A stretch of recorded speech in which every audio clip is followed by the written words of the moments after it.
आज हम to block के सिस्टम का बहुत ही इंपॉर्टेंट क्वेश्चन देखेंगे जिसमें लिखा है कि in a given diagram what is the minimum value of horizontal external force F on a block A so that block B will slide on a ground. अब हमें क्या दे रखा है कि हमें ये दोनों ब्लॉक है। ए ब्लॉक ऊपर वाला ब्लॉक है जिसके ऊपर हॉरिजॉन्टल एक्सटर्नल फोर्स लगा रखा है F। अब ये F की वजह से हमें ये B को ग्राउंड के ऊपर स्लाइड कराना है।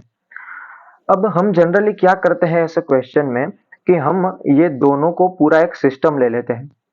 तो अगर पूरा दोनों को एक सिस्टम ले लिया तो ये पूरा सिस्टम हो जाएगा 30 kg का।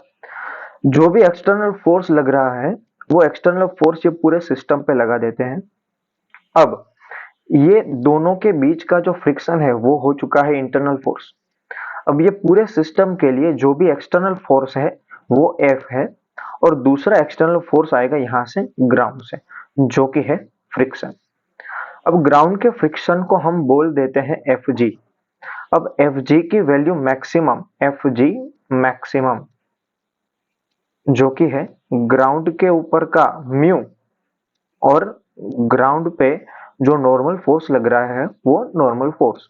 अब ग्राउंड पे म्यू जो है वो 0.1 है और हमें निकालना है ग्राउंड का नॉर्मल फोर्स। अब ग्राउंड पे कितना नॉर्मल फोर्स लग रहा है वो निकालने के लिए हम क्या करते हैं कि हम ये दोनों ब्लॉक के एफबीडी बनाते हैं।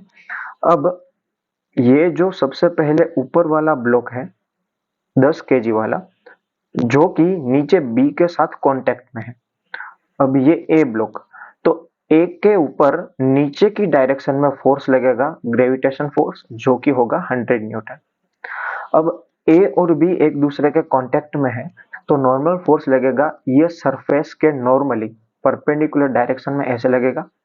अब ये दोनों ब्लॉक के बीच का जो नॉर्मल फोर्स है उसको मैं नाम दे देता हूं NAB।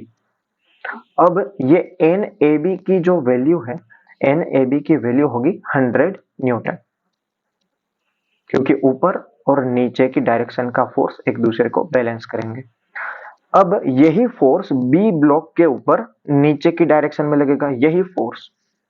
अब ये बी ब्लॉक है और बी ब्लॉक ऊपर ए के साथ कांटेक्ट में है। अब बी ब्लॉक का वेट होगा 200 न्यूटन जो कि लगेगा नीचे की डायरेक्शन में 200 न्यूटन। अब ए ब्लॉक जो है वो बी के ऊपर नीचे की डायरेक्शन में नॉर्मल फोर्स लगाएगा जिसको हमने नाम दिया था NAB। अब बी जो है वो ए के ऊपर ऊपर की डायरेक्शन में फोर्स लगाएगा और ए जो ब्लॉक है वो बी के ऊपर नीचे की डायरेक्शन में उतना ही फोर्स लगाएगा NAB। अब ये NAB की वैल्यू जो है वो 100 न्यूटन है। अब बी जो है वो यहाँ पे ग्राउंड के कांटेक्ट में है तो ग्राउंड जो है वो बी के ऊपर ऊपर की डायरेक्शन में फोर्स लगाएगा जिसको बोल देते हैं ग्राउंड का नॉर्मल फोर्स NG। अब बी के ऊपर की डायरेक्शन में जो टोटल फोर्स है और नीचे की डायरेक्शन में जो टोटल फोर्स है वो एक दूसरे को करेंगे बैलेंस। तो NG ग्राउंड के ऊपर नॉर्मल फोर्स जो लग रहा है वो 200 और 100 मीन्स 300 न्यूटन। मतलब हमें Fg मैक्स की वैल्यू मिल जाएगी यहाँ से Fg मैक्स जो कि है 0.1 इंटू NG 300 न्यूटन। अब ये हो जाएगा 30 न्यूटन। तो ये डायग्राम फिर से देखते हैं कि इसमें क्या करना है हमें। इसमें ये जो पूरे सिस्टम को मूव कराना है। अब पूरा सिस्टम मूव करेगा मतलब ये 20 किलो भी मूव करने लगेगा। अब यहाँ से जो भी फ्रिक्शन आ रहा है वो फ्रिक्शन की Fg मैक्स मैक्सिमम वैल्यू अपने पास है 30 न्यूटन। तो हमने क्या सीखा है कि ये जो एक्सटर्नल फोर्स है external force should be greater और इक्वल Fg मैक्स। तो Fg मैक्स की वैल्यू जो है वो 30 न्यूटन है। अब हमें F की मिनिमम वैल्यू चाहिए तो F की मिनिमम वैल्यू होगी 30 न्यूटन जो कि पहला ही ऑप्शन दे रखा है। लेकिन अगर आप ये देख के पहला ऑप्शन टिक करके आओगे तो हो जाएगा गलत। क्यों? क्योंकि अगर आप ये देखो कि हमें मूव कराना है 20 kg को मूव कराना है अब 20 केजी को मूव कराने के लिए अब दोनों को सेपरेट देखो अगर, तो ये बी ब्लॉक है, ये 20 केजी है और 20 केजी को मूव कराने के लिए यहाँ पे फ्रिक्शन कितना है हमारे पास, फ्रिक्शन है मैक्सिमम वैल्यू जो है उसकी 30 न्यूटन है। अब ये दोनों ब्लॉक के बीच का जो फ्रिक्शन है वो फ्रिक्शन कैसे लगेगा, ये देखो जरा कि ये जो ब्लॉक है वो ए ब्लॉक है, ये थोड़ा सेपरेट करके दिखा दिया है मैंने। अब ये जो है वो एफ फोर्स लग रहा है। अब एफ फोर्स की वजह से ये जो ए ब्लॉक है वो राइटवर्ड मूव करना चाहेगा, तो इसके ऊपर फ्रिक्शन लगेगा लेफ्टवर्ड। ये दोनों ब्लॉक के बीच का फ्रिक्शन एफ बी। अब एफ बी की भी एक मैक्सिमम वैल्यू है, वो हम निकाल सकते हैं।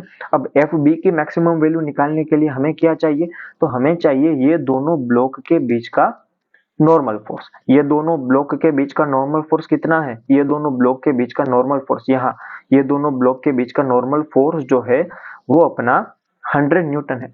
अब इसके ऊपर से हम निकाल सकते हैं एफ बी मैक्स, तो वो निकालते हैं, वो है 0.2। ये दोनों ब्लॉक के बीच का म्यू कितना है, 0.2 इंटू 100, तो ये हो जाएगा 20 न्यूटन। अब जैसे ही ये ए ब्लॉक के ऊपर एक्सटर्नल फोर्स लगेगा और ये मूव करना स्टार्ट करेगा, तो ये जो एफ बी है उसकी मैक्सिमम वैल्यू तो हो सकती है 20 न्यूटन। अब ये एफ बी मैक्स, ये एफ बी लगा कौन रहा है, ये एफ बी ये दो ब्लॉक्स जो एक दूसरे के कॉन्टेक्ट में है उसकी वजह से लग रहा है। बी ब्लॉक ए के ऊपर लेफ्टवर्ड फ्रिक्शन लगा रहा है 20 न्यूटन, तो बी के ऊपर ए की वजह से फ्रिक्शन कितना आ सकता है, तो बी के ऊपर ए की वजह से जो फ्रिक्शन आ सकता है वो भी तो यही आ सकता है एफ बी। अब ये जो एफ बी है वही फोर्स है जो 20 किलो को मूव कराएगा, क्योंकि ये जो एक्सटर्नल फोर्स है वो तो सिर्फ और सिर्फ ए के ऊपर लग रहा है। बी जो मूव करेगा वो बी तो ये दोनों के बीच का जो फ्रिक्शन होगा उसके वजह से ही बी मूव करेगा। अब बी को मूव कराने के लिए एफ बी रिस्पॉन्सिबल है, लेकिन एफ बी की भी एक मैक्सिमम वैल्यू है जो कि है अपने पास 20 न्यूटन। अब इसको सेपरेट देखो कि यहाँ पे 20 किलो को मूव कराने के लिए ये फ्रिक्शन कितना है, 30 न्यूटन। अब फ्रिक्शन को ओवरकम करने के लिए ये फोर्स कितना होना चाहिए, फ्रिक्शन को to overcome the friction on ground, ये एफ बी जो है वो एफ जी मैक्स जो कि 30 न्यूटन है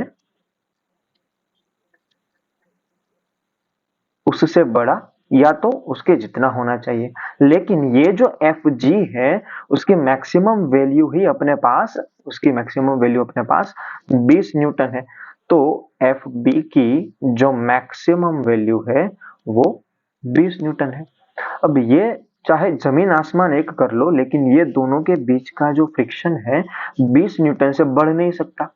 अब ये जब तक इसके ऊपर 30 न्यूटन लगेगा नहीं तो ये आगे जाने का नाम नहीं लेगा, मतलब कि ये जो ब्लॉक है वो मूव करेगा नहीं।